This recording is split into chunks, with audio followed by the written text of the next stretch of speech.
সাহায্য করুন। ও ছাড়া আমার কেউ নেই, শুধু বলে বাঁচবো না বাঁচবো না। আমি ওকে কি করে বাঁচাবো আমি জানি না। দয়া করে আমায় আপনারা সাহায্য করেন, আপনাদের কাছে আমি হাত পাচ্ছি, আমায় সাহায্য করেন, আমায় সাহায্য করেন। আমি জানি না ওকে সুস্থ করতে পারবো কিনা, আপনারা সাহায্য করেন। ভগবানের কাছে ডাকেন যেন ও ভালো হয়ে যায়। আমি আর পাচ্ছি না, আমি একা মেয়ে মানুষ হয়ে, আর আমার মা আর কেউ ছিল না আমাদের পাশে। এই কলকাতা বাড়ি, কলকাতা বাড়ি।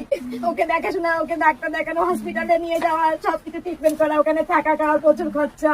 বন্ধুরা সাহায্য করো, সাহায্যের হাত বাড়িয়ে দাও। আমি আর পারছি না, আমার বড্ড বুকটা ফেটে যাচ্ছে। ভিতরে একটা নারী হয়ে নিজেকে শক্ত রেখে চলছি, নিজেকে শক্ত রেখে। ওর সামনে আমি কাঁদি না, আজকে ভিডিও করতে গিয়ে আমার চোখে জল আসছে, কি আমি ওর সামনে কাঁদি না।